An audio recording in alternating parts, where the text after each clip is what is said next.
why am I struggling and living check to check? Why is everybody else doing well, but I feel like I'm falling further and further behind? Because you are. The reality is you are. And that is the sad thing about inflation. It is a tax on the middle class. All righty, folks, you and I look at economic data. We talk economy, housing, money all the time. I talk about government data, CPI, PPI, PCE, blah, blah, blah. But you know what? Is the government lying to us? Is the data manipulated? Is it part of the story? Anna Kelly has gone deep. She just completed nearly a 3-hour session dissecting all the data, and we are lucky enough to have her to highlight what she uncovered. Anna, is the government lying? Yes. they are, and Shocking. shocking. So I think we have two problems trying to figure out where are we in the economy and where are things headed. And as investors, we all want to know, where are rates going? That's the biggest question. Will it ever go back to where it was? And how do we keep making money in real estate? And the only way to really know that is to listen to what does the economic data say about where we are and where we're heading. And one, kind of like we've talked about on this show multiple times, the Fed president, Jerome Powell, at this point talks in Fed speak, and Greenspan was, really known for Fed speak, saying lots of things, and then people still go, huh? What did he say? They don't want to tell you everything that's potentially negative, because they don't want people to riot. I mean, that's the reality, right? So things like we talked about in video number 1, and we've talked about on this show before, Powell doesn't come out and say, too many of you are working and y'all make too much money, so we're going to keep raising rates so that we get more of you laid off, and so that we get your wages to come down, so you stop spending money, so we can get inflation down. What they're going to say is there's imbalances in the job market. We need to bring the jobs back in better balance. Well, what does that mean to the average Joe? They have no clue what that means, right? So one example is that with jobs. So we see and we hear multiple economists, and also, regional bank presidents. So, those that are on the FOMC, that the open market committee of the Fed that determine rates. Some of them have voting. They can vote that year. They rotate, and some of them don't. But basically, you have these 12 regional banks that are each made up of a bank president of the region: Kansas City, Dallas, Philadelphia. I think there's one in maybe Cincinnati, Ohio. So we've got these different presidents. They come out and say different things. Well, what are they all saying? The job market is what? The job market is strong. We have new jobs created. We have wage growth. We have low unemployment. So the reality is, historically, we do have low unemployment. But how is unemployment measured? How many people are not counted in unemployment, yet they've given up on working and they're just not in the labor force at all? That's not counted, right? And so so let's talk about that. There's 2 metrics people can look at. There's U3, which is the 3.8%, and we'll get a new number on Friday. But to your point, there's also this thing called U6, right? U3 does not count people who are not looking, aka given up. U6 does. I've never seen U6 quoted by a news media. It's always U3. Never. Absolutely.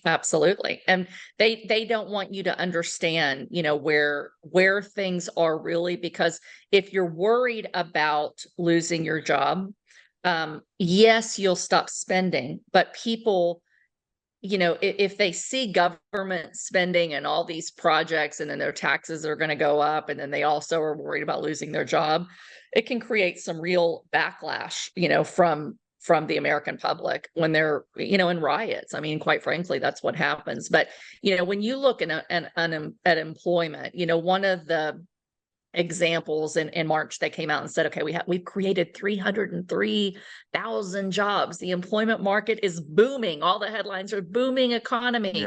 We're going to have a soft landing. Everything's going to be great. And maybe we can handle higher inflation. And maybe the Fed is going to give up their rate hikes and live with higher inflation, because we have this booming employment.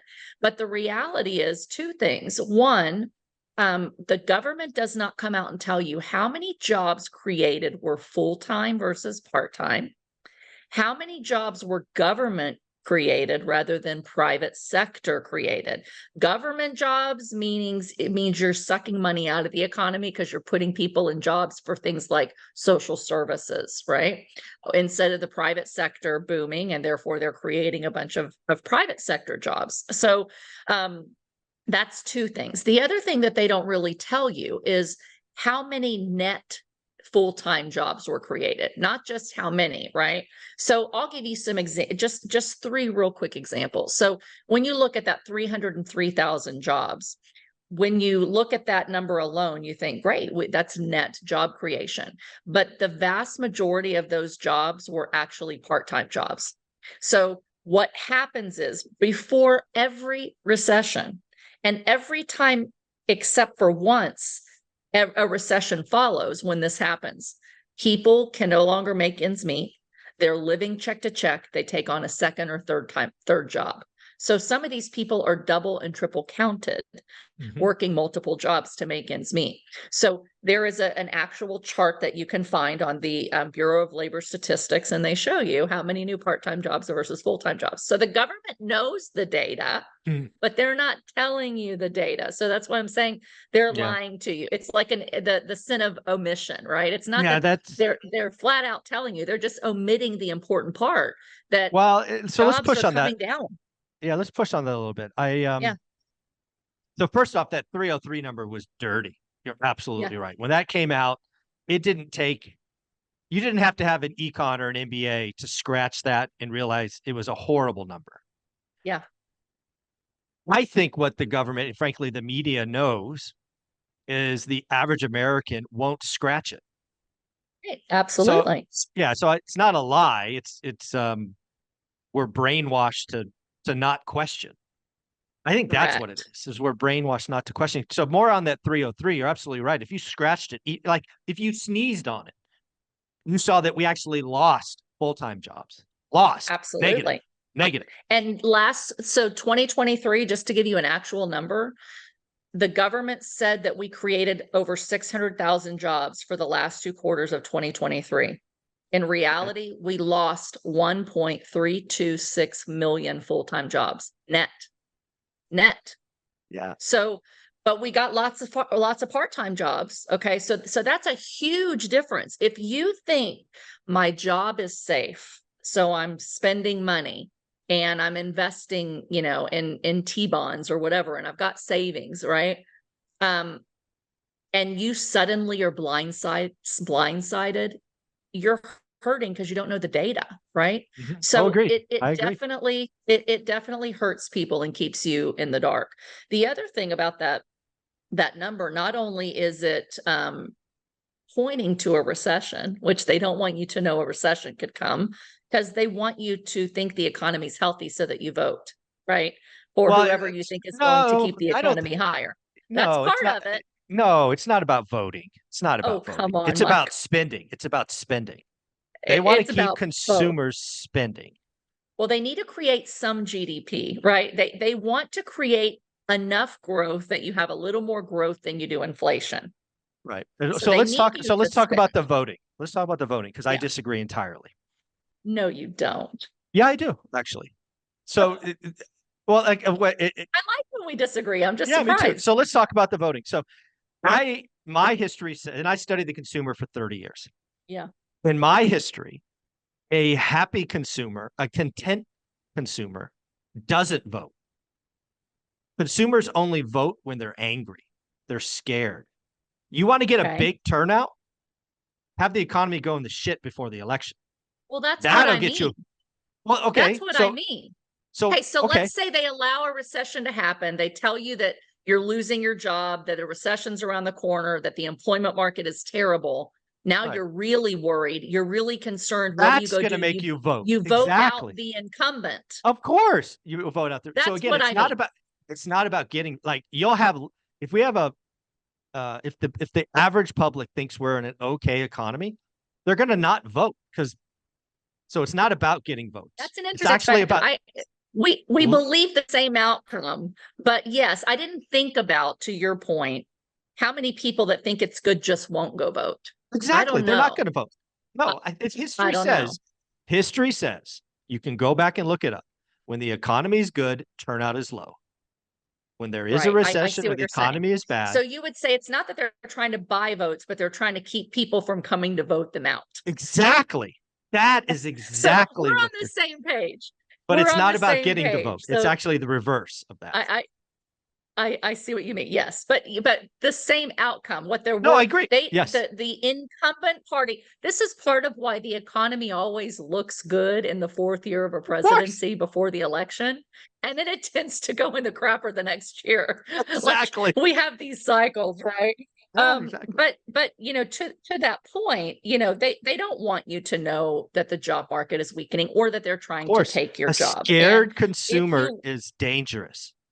It's dangerous, both for absolutely, the incumbents, absolutely, both for GDP. A yeah, scared consumer is, absolutely. I mean, that's where problems can come, right? For sure. Um, And the CBO, the Congressional Budget Office, they're looking out and placing their budget based upon where they yeah, see and need yep, CPI and yep. GDP and employment to go.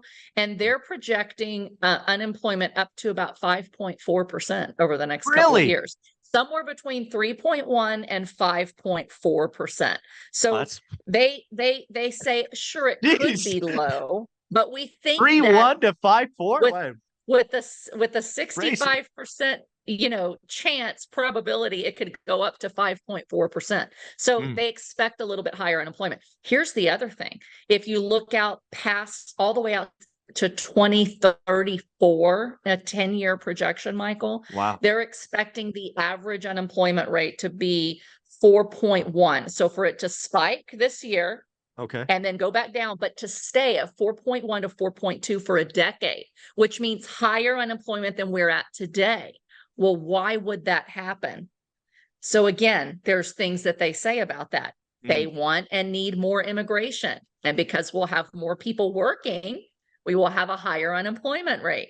Those are the kind of things that they don't really tell you that yeah. is really there buried in the data. The other thing is when governments create more than 10% of the new full-time jobs that are created, Yeah. not net, but total, Right. it always points to a recession. The government last year Really? created 20, I believe it was 25.4, maybe 24.5% of I all new wonder why that full-time jobs is. were public sector jobs because well, one, it keeps GDP up just enough, even though they have private sector layoffs. They just want Right. GDP to be just enough over inflation that it's not inflationary, but it's Mm, not recessionary either. So when you look at their data on GDP and CPI, right. they want to get CPI back to basically 2%. And they think Mhm. it's going to take at least 5 years to get there. Okay. To Wow. really get 5 there and years. stay there.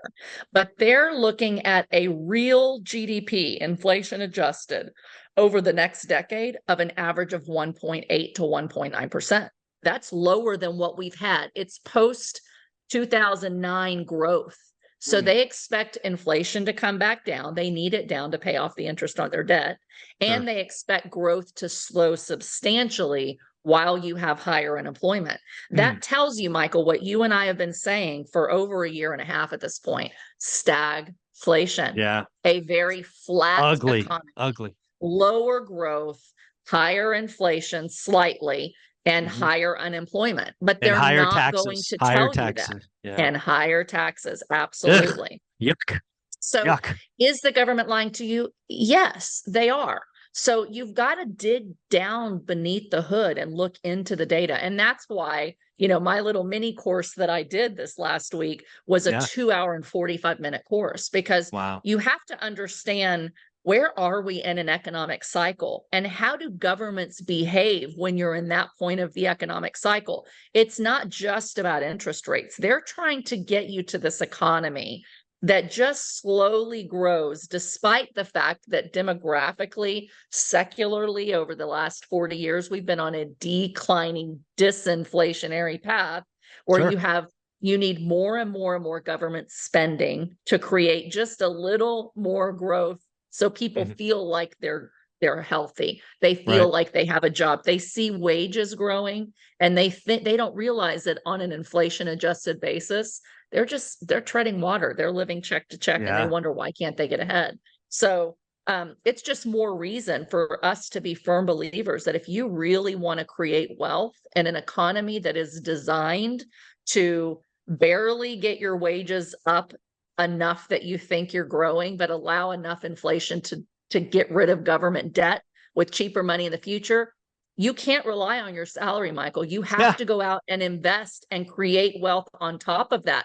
I want to give you Exactly. one more stat that I pulled up, or actually two more things on employment that I pulled up that I go over into detail in this webinar that I did and recorded. But one of them is, if you look at, they took 1991 as kind of the benchmark to say, okay, where inflation is there is pretty historically middle. So let's take a 1991 wage and adjust Okay. it for inflation back to 1972, and Mm. then bring it forward for inflation up to 2019. Okay. Okay. So they Yep. did a study from 1972 to 2019, Okay. and they looked at what a production or managerial employee made. And on a dollar evened basis because of inflation, Mhm. you made a little more than $24 an hour in 1972. Okay. And the same exact, I'm going to pull up the exact number and I'm going to tell you right now. The same exact salary in 2019 was the same exact amount. And Wow. what that means is inflation, its impact on wages is that you think your wages are going up, but they're actually staying the same. So Yeah. the exact number, and I'm sorry, it was 1973, February of 1973, your Mhm. real hourly wage was $23.24. Okay. March 2019, your real hourly inflation adjusted wage was exactly $23.24. So in over, a ballpark, about a 30-year period, a little more than that, you you think you had wage growth because your Yeah. salary said $40 versus 20, but Mhm. real wages on an inflation adjusted basis keep you at exactly the same Yep. point while you think that you're growing your wealth. And so that's why the government lies to you, because they need you to not understand the reason their inflation target isn't 0 and it's 2, and actually it's 2.2 over the next decade. They need inflation to devalue the purchasing power of your money so that government debt is paid down with Yeah. cheaper dollars into the future. So let And me ask you this. that's the truth. Let me ask you a question as a mom. Yeah. You're using the word lying. Shoot, I've used the word lying. I'm wondering if a better word might be manipulating. I know. I'm just serious. I mean, just, Yeah. I don't know if it's the It's same both thing. deceit. It's Well, both deceit. yeah, but I really think they're trying to manipulate by partial and all of that. And again, folks, we come on the show once a week. I do a daily show. You have to understand some simple economic terms like nominal and real, right? Right. Nominal data versus real. Right. What Anna just went through was all real, aka inflation adjusted. Absolutely. Nominal would be, I don't know, $14.73 and $52.19. Those are real numbers. You have to adjust Right. everything for inflation. And then the last thing is, to your point, and I've said this 1,000 times, inflation is a feature, not bug. Absolutely. Do you know that? And it has Invest like been. that. Yes. And it has been, but people don't realize it because you see, I'm making more money than I was before. And so you think, wow, Yeah. when I got started 20 years ago, I made $20 an hour and today I make $40 an hour. But you don't realize that when you adjust that for inflation, your Yeah. $40 an hour today buys you the same exact amount of stuff that your $20 an hour did before, Or which is less. why you Or don't, or less. less, which is why you don't really feel Yeah. rich, right? So even with, Exactly. the headline of, so we talked about jobs and the fact that it's Mhm. not as strong as we say. Also, 28 states out of 50 Mhm. have statistically higher unemployment than they did last year. 25. Yeah. So Yeah. there's several economic rules that we've hit the threshold for technically being in a recession. Hmm. Okay. So, and then we talk about wages. So when you look at where are things going, we have higher inflation now than what we've had in my lifetime, right? I'll be 50 this year. I was born in 1974, and the inflation started kind of, running 2 years before I was born, and then took till I was about 10 to really get a hold of things. But the headline is your wage growth has been amazing. Like everybody's wages continue to improve, but when your real cost of living has gone up at least 25% for everybody since COVID, since all Yes. of this started, at least. Totally agree. Your food, your housing, your insurance has gone up significantly more. Just your day-to-day stuff, okay, has gone up at least 25%. Wage growth over the last 3 years has not gone up 25%. And the sad thing about inflation is it very rarely mean reverses. So Correct. it's very rare that your insurance company is all of a sudden going to go, you know what?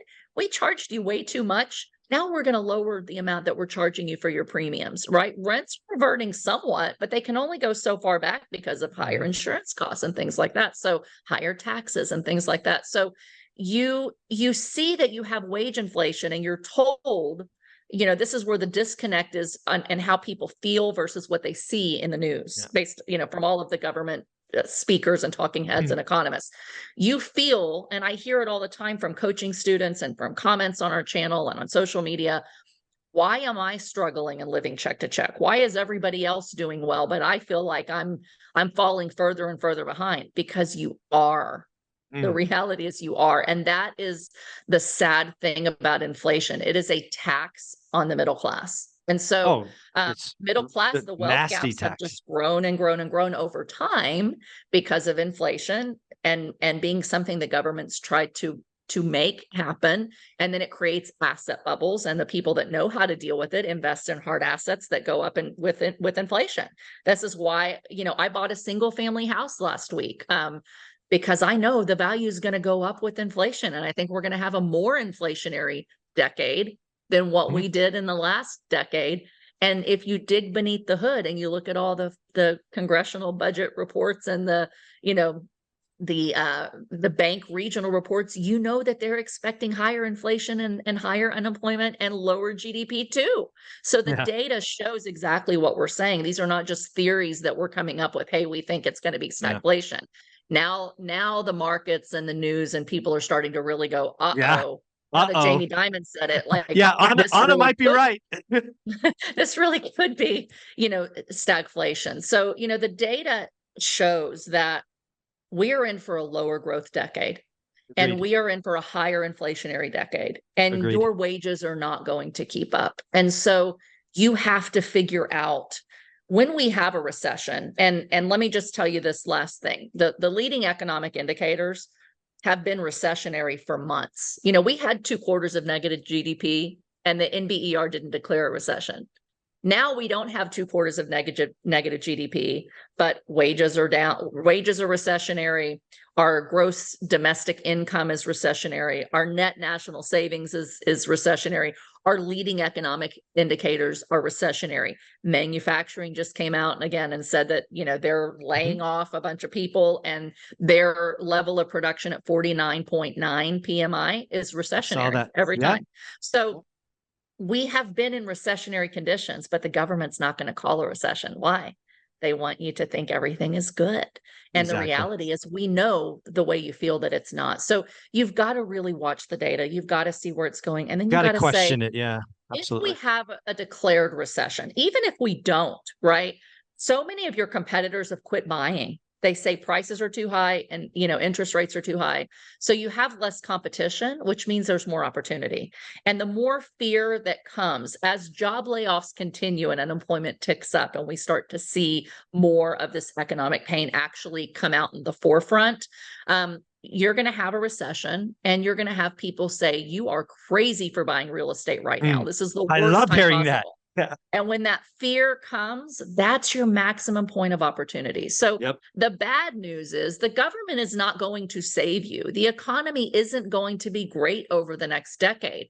But the good news is if you understand the data and you start digging a little deeper, you'll understand when it's clear that not only are we contracting, but that we've hit a trough, and it's clear that the government starts to cut rates and do things to produce a recovery, and you start to have some recovery period.